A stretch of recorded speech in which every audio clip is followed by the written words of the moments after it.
Louis was saying that he's had a few radio interviews he wants to talk about really quickly. Because he goes around the country and he's on a lot of radio shows. Yeah, everywhere. Are we one of the better ones, Lou? Oh, you're the best. I mean, there's not... Well, you have to say that because you're here now. No, I wouldn't do that. Is it between us and... I wouldn't do that. No. And then someone else is going to call you out like, oh, come on, I was just saying it because, you know... Who am I offending that I care about right now? Neil Bortz. I don't know who that is. But no, both of these things happen on shows that I like, actually. And I don't even remember. The first one was, just see if you can guess who the person was in the room that did this in each show. You don't know the names, but the type of person it was. Yeah. Once I was talking about my ankle being worn out. It's a bit that I did. Heather Mills. And I go, I don't even understand that. Septic model. Exactly. Just talking about people with no legs. Oh, okay. No legs? You said ankle, so I was assuming. Ankle. Missing. Oh my God. I didn't say it was a home run, Lou, but I didn't realize. Better than a thirsty mouse. What? Thirsty mouth? Thirsty mouse. I think it's a thirsty mouth. That's what I thought he said too. Thirsty mouse. Yeah. Maybe I ought to leave the mice jokes to Jimmy today. I'm sorry, Lou. Go ahead. They're in his wheelhouse, I think. Yeah. No, I was talking about being 40. Now I'm 41.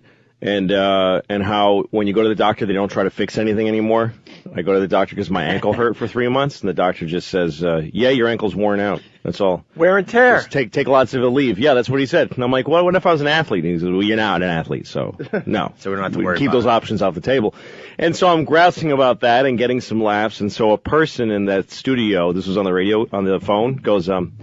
Because I would think at 40 you would still be getting some solutions from the doctor. The hole. Yeah, isn't that weird that it was... The hole. The chick. I mean... They insist just shuts, and all the laughter stops. Yeah. I would think that at 40 the doctor would still come up with some options for you there. Thank you. Why did... Fun kryptonite. And so there's a pause, and then I go... Yeah, he didn't, is what I'm saying. Where I'm going with this is that he didn't. That's the engine of this piece of comedy. That's how it functions, is that it didn't. Get it, dummy? What are you helping by correcting the piece of comedy? You would think. The whole point of any piece of comedy is that you're inflating and exaggerating to a comedic effect. So it's the easiest thing to cut the legs out from under it. It's the easiest, stupidest, most worthless thing to do. I hope you gave her this speech. No, I didn't. I just said, I packed all of that into, he didn't is what I'm saying. Yeah, right. And I just sat there so mad, and then the rest of the interview, I'm just like, yeah, and just answering questions, yes or no, and I just want to get off the phone. Well, she doesn't understand because, again, we've said before that when certain holes just leak brains and humor out of them.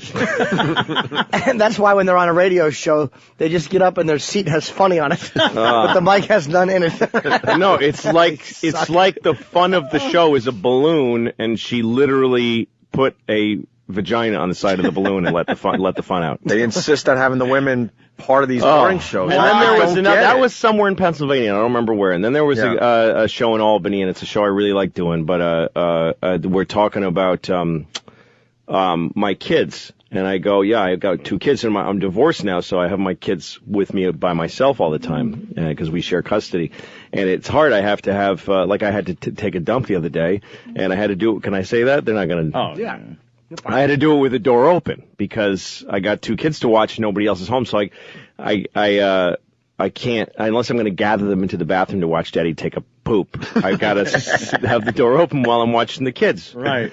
And she goes, same person, basically, just keeps moving other cities within the same morning somehow. Same genitals, same different day. show. Yeah. She goes, really? Because your daughter's 7, I would think that she could take care of herself while you're doing that. Oh, my God, that's not the point, Oh, you my idiot. God. That's not the point.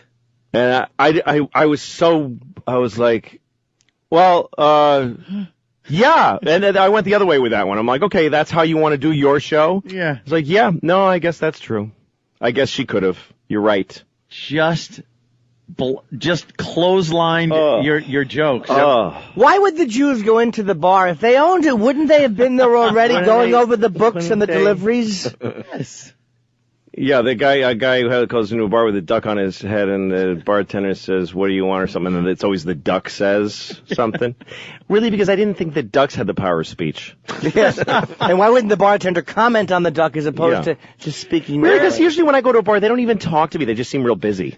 There's an easier way to keep them from jumping on the bed. Yeah. Wouldn't a duck fall off?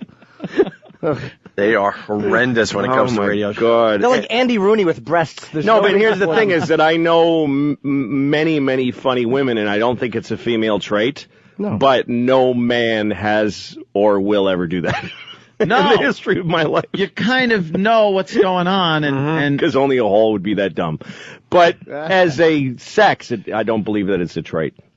I just there's an improv, which is a boring art, but there's art to it, it's called yes and. That's the rule of improv. It means that if somebody posits a idea, you don't say nah, because you've just destroyed the whole show. You say yes and you add something. You accept their premise and you add to it and you keep building that way. You don't just go no. I did improv once, and I just because it made me look good and made them all look bad. I was the no guy, and I shut down every scene that started. They're like, "Oh, sir, isn't this the restaurant where everybody's crazy?" I'm like, "No, it's a fine restaurant. There's nothing going on here." Oh, okay. Could you please tell me where the silly restaurant is? I never heard of any place like that. Yes. Why would anyone go to a place like that? Wouldn't you want to eat something? Yeah. And everybody just, But I got huge laughs. I'll have the steak then. That's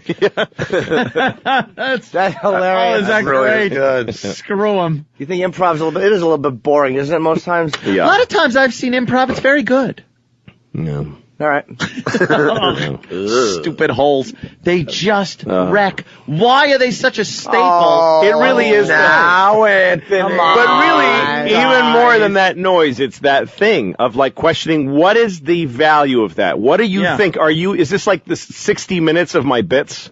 Is this like you're exposing my bits so that they won't work and your show will be boring? We looked into Louis C.K.'s bit and found he wasn't being completely accurate. We visited this doctor that has done much work on 40-year-olds. It turns out he offered many solutions to Mr. C.K., which he did not bring up during the comedic bit. I went in with a hidden camera and said I have a problem ankle. Stop it. He offered me a lot of solutions. No, it's not funny. Yeah, there it is. You know you're right. Oh, Anthony. Oh, you know you're going to go to hell for this. Oh, I know. Yeah. I don't get it. Yeah. That's the one. I don't get it. Yeah. Oh, guys. Uh-huh. That's the best one. It's like, oh, guys, like, stop the craziness now. Oh. Oh, yeah. Ugh. Now, guys, let's not make fun of people. Yeah, that's the number one rule. Let's just not make fun. Yeah. Anyway, yeah. They're devoid of humor. And if there are people that are funny in the room, it's just over. And I don't know why program directors or shows think it's a good thing to have that. We were told so many times, you guys, I think maybe a girl in there, a woman, her side, her point of... No. Why do we want that on this show? If you stumbled upon a woman who is really funny and added things... then maybe you'd put her on the show, but to have somebody because that's the way they get put in is, you're here to be on give the women a side of the show, which has to be contrary, has to be just worthless and shutdowny. Because the women will look at you like you're keeping them in control. The guys think they're in charge, but we all know who's really in charge here. Gang rape on the console. Right. Show her who's boss. We just like doing horrific things to women on our show.